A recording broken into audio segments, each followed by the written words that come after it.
لا إله إلا الله محمد رسول الله. Assalamualaikum warahmatullahi wabarakatuh. Alhamdulillahilladzi arsala rasulahu bil huda wa dinil haqqi liyudhhirahu 'ala dini kullihi wa kafa billahi 'alima. Ashhadu an la ilaha illallah wahdahu la syarika lah wa ashhadu anna sayyidina Muhammadan abduhu wa rasuluh. Allahumma salli wa sallim wa barik ala sayyidina Muhammadin wa ala alihi wa ashabihi wa man tabi'ahu ila yaumiddin. Rabbi israh li sadri wa yassir li amri wahlul 'uqdatan min lisani yafqahu qawli, amma ba'du. Para jamaah sekalian, puji dan syukur kita panjatkan kehadirat Allah Subhanahu wa taala atas semua limpahan nikmat dan rahmat yang diberikan kepada kita. Salawat dan salam kita berharap selalu tercurah kepada junjungan Nabi besar Muhammad sallallahu alaihi wasallam, untuk keluarganya, untuk para sahabat, untuk para tabi'in, para tabi'ut tabi'in, para ulama, dan kita semua umatnya insyaallah adalah umat yang akan mendapatkan syafaat di yaumul qiyamah nanti. Kita berdoa semoga Allah limpahkan keberkahan dan ridhonya kepada penulis kitab ini, Al-Alama Al-Hafiz Abu Abdullah Muhammad Ibnu Ismail Al-Bukhari. Ini adalah kitab Sahih Bukhari jilid kedua. Setelah kita 3 kali berturut-turut mengkaji kitab Sunan Ibnu Majah, sekarang kita lanjut kembali ke Sahih Bukhari.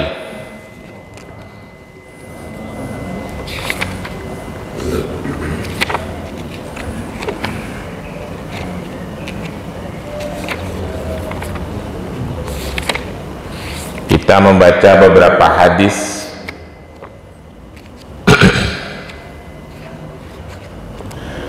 tentang bab adab.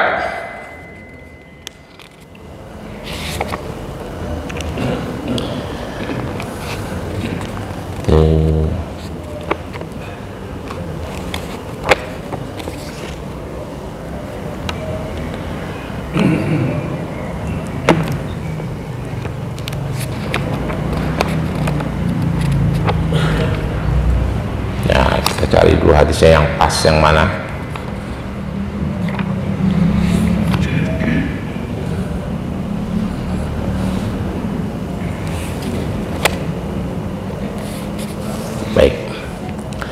Kita baca hadis nomor 2301. Bismillahirrahmanirrahim. Hadatsana Muhammad Abdurrahman Abu Yahya akhbarana Affan hadatsana Hamad ibn Zaid hadatsana Sabit an Anas bin Malik radhiyallahu anhu. Kuntu saqal qaumi fi manzila Abi Talha wa kana khamruhum yawma idhin fadiq wa kana al-khamru hum yawma idhin fadiq fayamuru Rasulullah sallallahu alaihi wasallam munadiyan yunadi ala innal khamru qad khurimat. Qala faqala li Abu Talha ukhruj fa'ahrikha fakharajtu faharaktuha fajarat fi sakakil madinati faqala ba'da al-qawm qad kutila qawmun wahiya fi butunihim fa'anzalallahu ليس على الذين آمنوا وعملوا صالحا جناح فيها طاعم ماذا ما تاكوا وآمنوا وآمنوا صالحا ثم تاكوا وآمنوا ثم تاكوا وأحسنوا والله يحب المحسنين. Al-ayah. Jadi bab ini berbicara tentang, babnya sih Kitabul Muzlimin, kitab tentang perilaku-perilaku seseorang yang merugikan dirinya sendiri dan merugikan orang lain. Itu kira-kira ya. Jadi hadis ini bercerita, kita terjemahkan dulu biar gampang. Meriwayatkan kepada kami Muhammad ibnu Abdullah ibnu Abdurrahim dari Abu Yahya, akhbarana Affan, dia mendapatkan hadis ini dari Affan. Hadatsana Hammad ibnu Zaid, Affan mendapatkan hadis ini dari Hammad ibnu Zaid. Hadatsana Sabit, Hammad ibnu Zaid mendapatkan hadis ini dari Sabit. Sabit mendapatkan hadis ini dari Anas bin Malik radhiyallahu an. Kata Anas bin Malik, kuntu saqal qaumi fi manzili Abi Talhah. Satu hari, kata Anas, aku itu kumpul-kumpul dengan sekelompok orang dan menjamu mereka, gitu kira-kira ya, di rumahnya Abi Talhah, sahabat Rasulullah juga. Wa kana khamruhum, di antara jamuan-jamuan itu minumannya khamar, minuman khamar, tuak ya, minuman keras. Yauma idzin fadikha, jenis khamarnya namanya fadik. Fadik tuh kalau di Indonesia tuh apa ya? Bukan. Apa ya? Kayak tuak. Pokoknya yang hasil fermentasi lah gitu ya. Fadik itu kurma dikasih ragi, didiemin sampai berair, airnya diambilin gitu. Ya kayak gitulah pokoknya, yang tuak Bali, pokoknya tuak yang dari hasil fermentasi lah. Itu minumannya sangat memabukkan.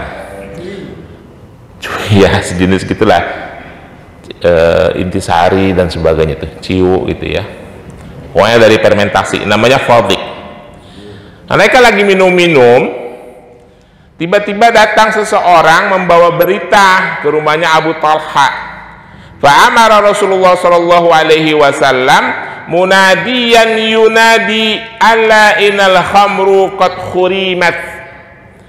Datang Rasulullah sallallahu alaihi wasallam menyeru, seorang penyeru gitu kira-kira ya, munadiyan yunadi, yang menyeru bahwasanya, menyampaikan bahwasanya innal khamru qad khurimat, bahwa sesungguhnya khamar itu telah resmi gitu ya, diharamkan. Saudara-saudara pahamkan ya bahwa larangan khamar, haramnya khamar itu kan bertahap. Jadi dijelaskan dulu bahwa khamar itu ada sedikit manfaatnya tapi lebih banyak keburukannya gitu kan ya, bertahap. Lalu ada ayat lagi turun, kalau kalian lagi sholat jangan dalam keadaan mabuk. Tapi orang masih tetap minum itu di Madinah ya. Nah sampai terakhir benar-benar dilarang. Begitu dilarang, itu Anas bin Malik lagi menjamu orang-orang di rumahnya Abu Talha. Maka Abu Talha berkata, faqala li Abu Talha, maka Abu Talha berkata kepadaku, ukhruj, ini nih kamar-kamar nih, keluar ini, udah dilarang resmi nih sama Rasulullah, udah ada pengumumannya gitu ya, kira-kira begitu, udah clear, pengumumannya udah jelas, udah dilarang resmi, keluarin, fa akhraha, buang-buangin, tumpahin gitu. Kharaha itu artinya tumpah, faraha itu artinya tumpahin. Fa kharajtu, maka aku keluarin, kata Anas bin Malik, itu khamar-khamar fadik, taharak tuha, lalu aku tumpahin itu semua khamar, dan orang-orang lain di sekitar itu juga ikut numpahin. Fah jarat fis sakakil Madinah, sampai di sakil itu gang-gang kecil lah, kalau kayak di kita jalan MHT gitu lah ya, sampai jalan-jalan kecil yang di depan rumah kota Madinah itu penuh dengan khamar, tumpah, karena khamar dibuang-buangin di jalanan gitu ya. Kok bisa banyak begitu Pak? Ya orang Arab itu hari-harinya minum khamar, jadi nggak usah heran. Bukan kayak kita. Kalau kita kan jarang-jarang, orang Indonesia kok lagi aneh gitu kan. Kalau mereka hari-hari minum khamar, makanya begitu ada perintah larangan dibuang-buangin di jalan, ya wajar Jalan-jalan di kota Madinah itu penuh dengan khamar yang mengalir.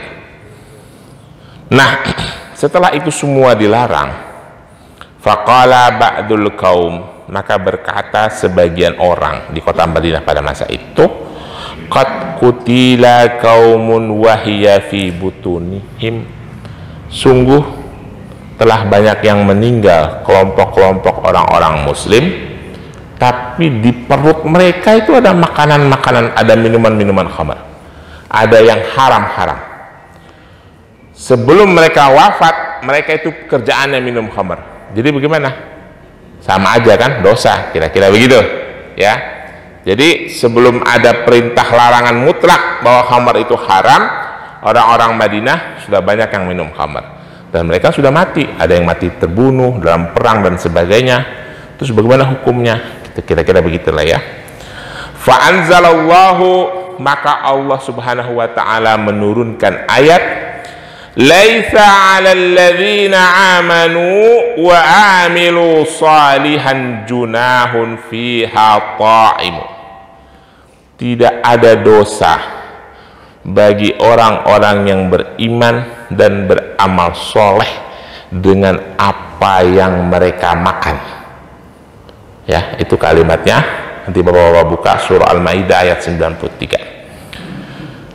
Lanjutan ayatnya, madza taqaw wa amanu wa amala salihan thumma taqaw wa amanu thumma taqaw wa ahsanu wallahu yuhibbul muhsinin. Jadi selama mereka masih menjaga ketakwaan dan keimanannya, Allah katakan, Allah lanjutkan lagi, selama mereka masih bertakwa, lalu mereka bertakwa dan berbuat baik, maka tidak ada dosa bagi apa yang mereka telah minum minuman keras di masa sebelum datangnya larangan mutlak tentang haramnya khamar. Itu jelas ya. Saudara-saudara sekalian, ini hadis sebagai asbabun nuzul dari surah Al-Maidah ayat 93 yang menyatakan bahwa orang-orang yang beriman dan beramal soleh yang sudah masuk Islam menjadi pengikut Rasulullah, di masa lalu dosanya tidak dihitung lagi. Perilaku mereka yang suka minum-minuman khamar, perilaku mereka yang berzina, semuanya diampuni oleh Allah. Kira-kira begitu maknanya. Nah, ada beberapa orang yang suka memotong ayat ini, laisa 'alal ladzina amanu wa 'amilus shalihan junahun fiha ta'imu. Orang-orang kalau sudah beramal soleh, yang mereka katakan ya, kalau dia sudah beriman dan beramal soleh, dosa-dosanya sudah dihapus oleh Allah, maka mereka boleh makan makanan yang dilarang. Nanti kalau ketemu ada orang-orang yang menyampaikan seperti itu, hati-hati ya. Ini bagian dari fitnah, memutarbalikkan ayat. Sama dengan kalau ada bapak-bapak dengar ada orang yang menyuruh menyampaikan surah Al-Baqarah ayat 62 misalnya. Ayat 82 itu, innal ladzina amanu wal ladzina hadu wan nasara wasabiin man amana billahi wal yaumil akhir falahum ajruhum inda rabbihim wala khaufun alaihim walahum yahzanun. Ya, sesungguhnya orang-orang yang beriman, innalladzina amanu walladzina hadu, dan orang-orang Yahudi, wan nasara, dan orang-orang Nasrani, wasabiin, dan orang-orang sabiin, man amana billahi wal yaumil akhir, siapa saja mereka yang beriman kepada Allah dan hari akhir, maka mereka akan mendapatkan pahala di sisi Tuhannya. Ajruhum inda rabbihim. Itu ayat juga sering disalahgunakan. Allah itu menerima orang-orang yang beriman. Semua agama itu sama di mata Allah. Makanya ada ayat yang mengatakan orang-orang yang beriman, orang-orang mukmin, orang Yahudi, orang Nasrani, orang Sabiin. Sabiin itu para ulama mendefinisikan mereka bagian dari ahli kitab. Sebagian ulama menyampaikan bahwa Sabiin itu adalah umatnya Nabi Zakaria, umatnya Nabi Zakaria. Nah, selama mereka beriman kepada Allah dan hari akhir, mereka akan dapat pahala di sisi Allah.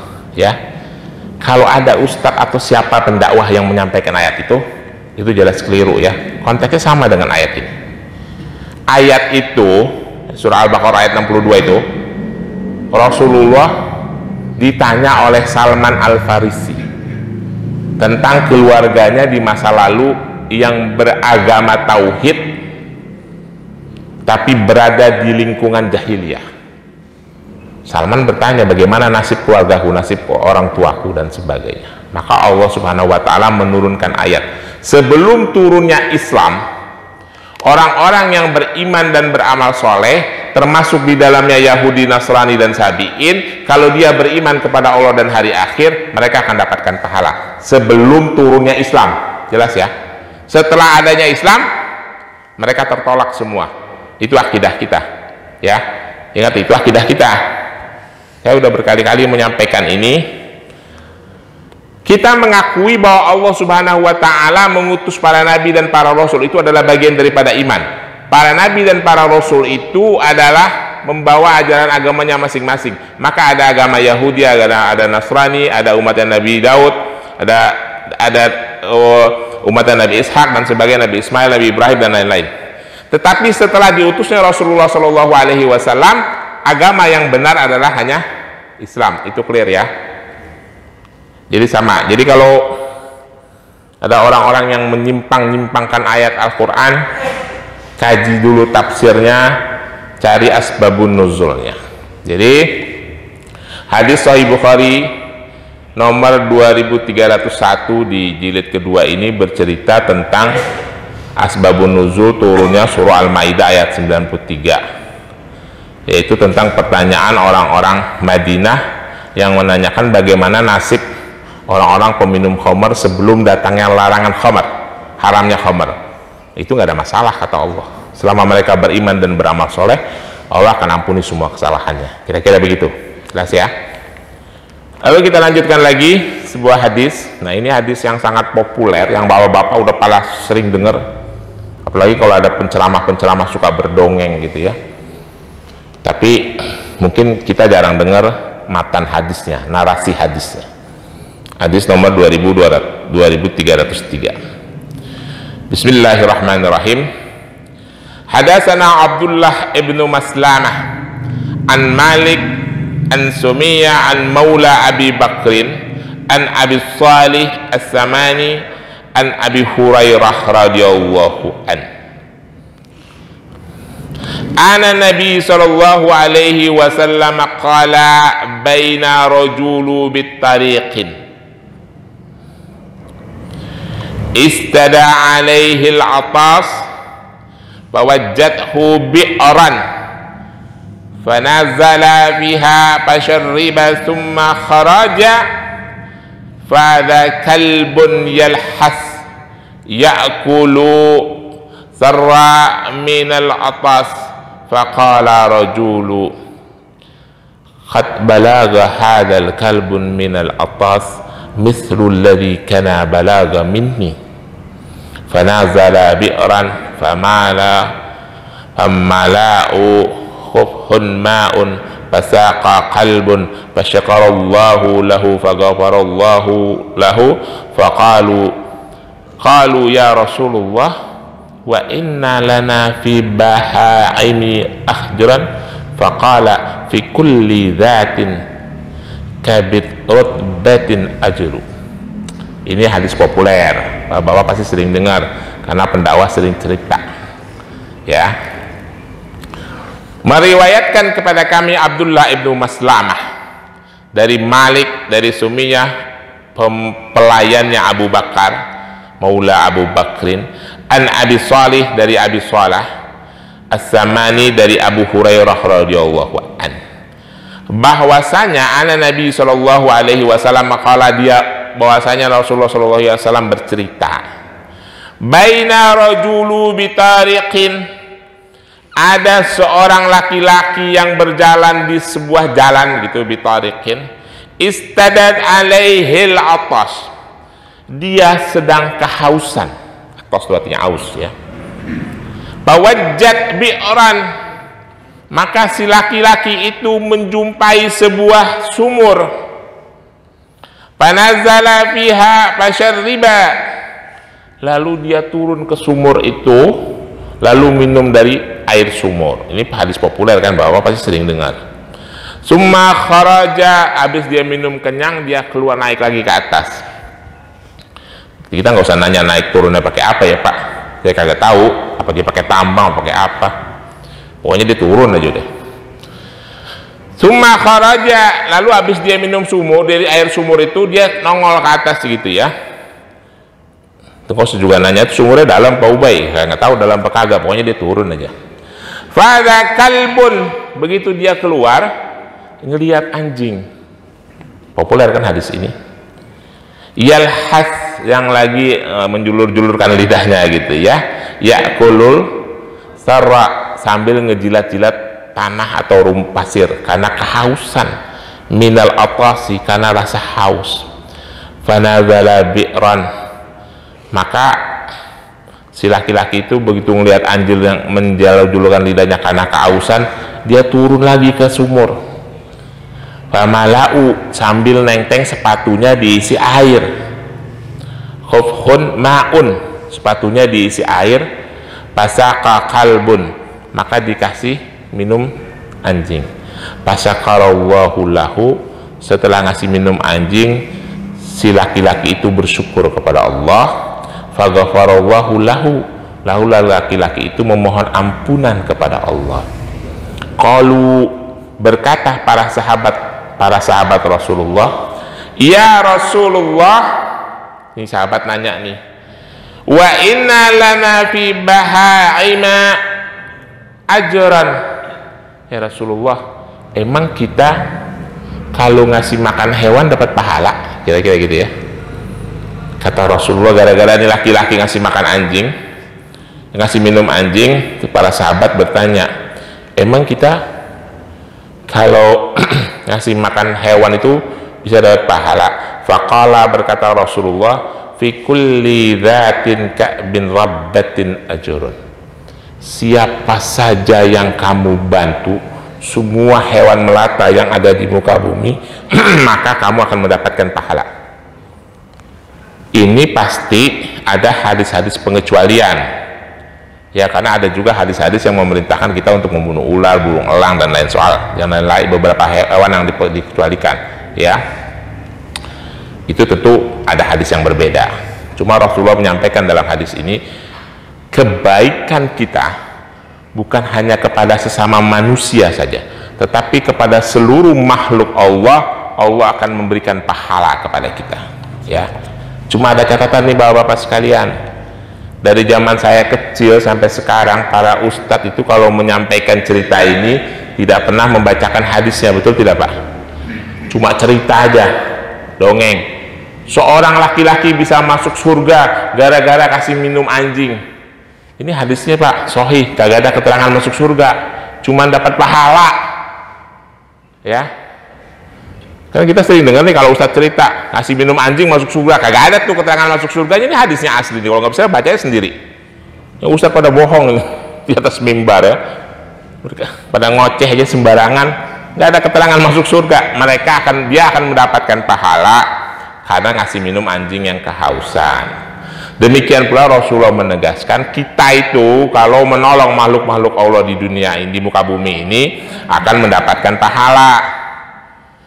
Saya selalu menyampaikan, kita itu jangan berdusta atas nama Rasulullah. Apa yang tidak ada kita sampaikan, kita tambah-tambahin. Wah, Rasulullah bilang begini, ini sunnah, ini hadis, padahal kagak ada. Ini jelas-jelas nih, kagak ada keterangan masuk surga.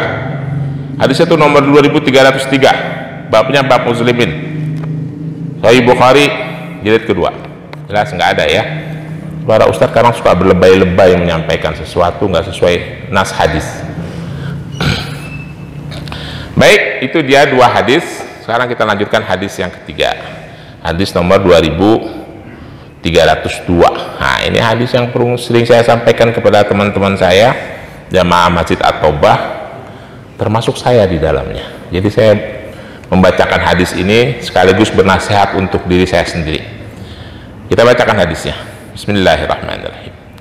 Hadatsana Mu'adz ibnu Fadalah, hadatsana Abu Ummar Hafsah ibnu Maisarah an Zaid ibnu Aslam an Atha ibnu Yasar an Abi Sa'id al-Khudri radhiyallahu anhu. An Nabi sallallahu alaihi wasallam qala iyyakum wajjulusa ala turuqati faqala ma lana buddu innama hiya majalisana tahaddasu biha qala fa idza abaitum illa majalisa fa'atu tariqul haqqahu qalu ma wa ma haqqut tariqu ya Rasulullah qala ghadul basari wa kaffa adha wa raddus salam wa amru bil ma'rufi wa nahyu anil munkar. Jadi kalau baca hadis ini pengen ketawa sendiri nih bapak-bapak ya, jangan tersinggung ya Pak, namanya juga nasihat, terutama saya menasihati diri saya sendiri nih. Ini hadis yang udah sering saya bacain ke bapak-bapak sekalian. Jadi kita ulang lagi ya, dalam narasi yang berbeda. Meriwayatkan kepada kami Mu'adz ibnu Fadalah, meriwayatkan kepada kami Abu Ummar Hafsah ibnu Maisarah dari Zaid ibnu Aslam, dari Atha ibnu Yasar, dari Abu Sa'id al-Khudri radhiyallahu anhu. Ani Nabi sallallahu alaihi wasallam qala, bahwa sesungguhnya Rasulullah sallallahu alaihi wasallam berkata, iyyakum wajjulusa ala tariqat. Kata Rasulullah, kalian jangan nongkrong-nongkrong di pinggir jalan, jangan duduk-duduk di pinggir jalan. Udah berkali-kali ini saya sampaikan hadis ini ya. Rasulullah bilang begitu, ini bukan nyindir ya. Kata Rasulullah ini benar nih, kalau nggak percaya baca sendiri hadis ini. Jangan duduk-duduk di pinggir jalan, ya, jangan duduk di pinggir jalan, duduk agak jauh-jauhan dikit di saung, nggak kelihatan. Jangan warung abu, jangan duduk-duduk situ, kelihatan malu, kaki pada duduk-duduk situ. Ya, kalau ngomong begini enak Pak, karena saya tahu yang duduk-duduk itu teman-teman saya semua, jadi nggak bakal ada yang tersinggung, saya yakin ya. Nggak bakal ada yang tersinggung. Saya salah satunya saya duduk di situ. Kata Rasulullah bener nih, wa iyyakum. Kan artinya kalau kata-kata wa iyyakum artinya jangan. Nanti tadi baca sama Ustaz Amin, dia baca ilmu nahu. Iyyakum itu artinya larangan. Jangan duduk-duduk ala tariqah. Jangan duduk-duduk di pinggir jalan. Faqalu, lalu berkata sebagian sahabat Rasulullah, malana budu innama hiya majalisana. Ya Rasulullah, gimana ya? Gitu kira-kira. Udah kebiasaan budu itu artinya jalan mengalir gitu ya. Udah kebiasaan di pinggir jalan itu tempat kami nongkrong. Tahaddasu biha. Muhaddas artinya ngobrol. Kami ngobrol-ngobrol di pinggir jalan itu. Ya ngobrol-ngobrol dari kapan ya? Dari subuh ketemu Johor, dari Johor ketemu Asar, dari Asar ketemu Maghrib, Maghrib ketemu Isya. Oh begitu, gitu kita kata Rasulullah ya. Jadi udah dikasih tahu sama Rasulullah, jangan nongkrong-nongkrong di pinggir jalan. Rupanya para sahabat ini sebagian pada wangkang. Wangkang tuh bahasanya Pak Firdaus, keras kepala. Dibilangin kagak ngerti. Gimana ya Rasulullah, yang itu tempat kami nongkrong enak, nongkrong situ ada kopi, ada pisang goreng. Kadang-kadang ada yang bawain makanan, kadang kagak juga sih. Ada rokok gratis juga, gitu kira-kira gitu ya. Kata sahabat Rasulullah nih, bukan kata saya. Kalau percaya baca aja sendirinya hadisnya. Bener nih Pak, baca deh Pak. Saya kagak bohong nih, beneran. Nah, tahadisu, mereka ngobrol-ngobrol. Akhirnya Rasulullah ngalah lah sama sahabatnya ya, emang pada kelas kepala, malu pada tua kali. Qala, Rasulullah berkata, fa idza abaitum, kalau lu pada udah kagak bisa dibilangin, emang udah pada keras kepala, yaudah deh gitu, kira-kira begitu kata orang Betawi. Illa majalisa, kalau mau udah pada kagak bisa dibilangin, emang pada pengennya duduk-duduk doang, ya udah duduk-duduk aja, lanjutin dah. a'ta tariqa haqqahu, tetapi ada syaratnya. A'ta, datangin, penuhi hak orang-orang yang ada di pinggir jalan, yang haknya nongkrong-nongkrong. Apa itu? Qalu, berkata para sahabat yang tukang nongkrong tadi itu, yang subuh ketemu zuhur, ketemu asar ketemu maghrib. Qalu, berkata mereka, wa ma haqqu tariqa ya Rasulullah, apa hak kewajiban orang yang suka nongkrong-nongkrong? Ya, ada 4. Waktu itu kan saya bilang 3 ya Pak, sekarang Papa nambah 1. Bapak nongkrong lagi tambah 1 lagi jadi 5. Nongkrong lagi tambah 6 nih, sekarang ada 4. Penuhin ya. Qala, berkata Rasulullah, gadu basari, yang pertama tahan pandangan. Jadi kalau ada anak gadis lewat di jalan, dia jangan pada melotot, pura-pura ngobrol aja, ngobrol yang lain, apa kayak ngobrolin ya. Tahan pandangan, jelas ya. Kayaknya pada tua-tua nih, jangan merusak amaliyah gara-gara merusak pandangan mata kita. Wa kaful adza, yang kedua kaful adza, kalau kita ngelihat ada rintangan di jalan, singkirin. Tuh yang kedua ini. Kalau kita nongkrong depan warung Pak Abu, ada yang hambatan-hambatan, ya kita singkirin, ada batu, ada kayu, ada apa, kira-kira ganggu orang lewat. Waradus salam, ya. Yang berikutnya, kalau ada orang mengucapkan salam, wajib jawab. Ketiga, itu yang kalau nongkrong di pinggir jalan ya, wajib jawab. Jadi mana juga wajib sih, tapi di pinggir jalan tuh wajib jawab. Yang keempat, wamru bil ma'rufi wa nahyu anil munkar. Kalaupun kalian tetap pada pengen nongkrong-nongkrong, tapi syarat yang keempat adalah tegakkan amar ma'ruf, cegah nahi mungkar, kemungkaran, cegah kemungkaran ya. Jadi walaupun kita nongkrong, makanya saya sering bilang nongkrong itu boleh Pak, kagak dilarang nongkrong itu. Cuman ada 4 syaratnya: menahan pandangan mata, menyingkirkan rintangan di jalan, menjawab salam, menyampaikan, lalu tetap menegakkan amar ma'ruf dan nahi mungkar. Artinya dalam tongkrongan kita tetap menjaga marwah syariat Islam. Kira-kira begitu Bapak-bapak sekalian. Ada 3 hadis yang kita bacakan dari kitab Sahih Bukhari, dan semua hadisnya ini adalah sahih ya, nggak ada keterangan. Sahih Bukhari itu kalau ada keterangan dia hadisnya hasan ataupun hasan sahih, pasti ada catatan dari salahnya Imam Nawawi. Ini salahnya Imam Nawawi tidak memberikan catatan, berarti semuanya hadis yang saya bacakan sahih, termasuk urusan nongkrong di pinggir jalan dan minum-minuman khamar. Saya kira begitu, lebih kurangnya mohon maaf. Kalau ada pertanyaan saya persilahkan. Yuk Pak Edi. Waalaikumsalam warahmatullahi wabarakatuh. Ini Mas, iya, biar dengar.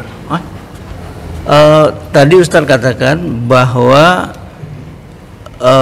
orang yang memberi minum anjing yang masuk ke sumur tadi tidak masuk surga, hanya dapat pahala.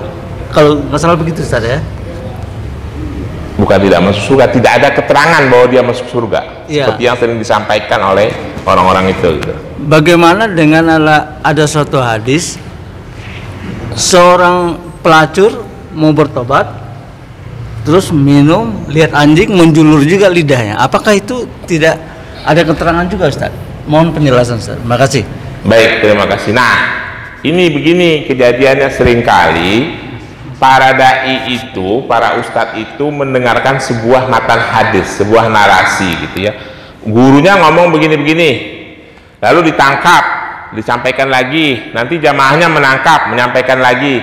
Terus kalau kita tanya mana hadisnya, mana matannya, mana sanadnya, nggak bisa disebutin. Sama halnya yang tadi tuh, hadis tentang pelacur kasih minum anjing, saya sering dengar, tapi itu ada di kitab mana? Mungkin saya belum tahu kali ya. Kalau ada tolong bawakan biar kita kaji gitu loh. Tapi yang jelas dalam Sahih Bukhari ini tertulis seorang laki-laki yang kasih minum anjing dia mendapatkan pahala.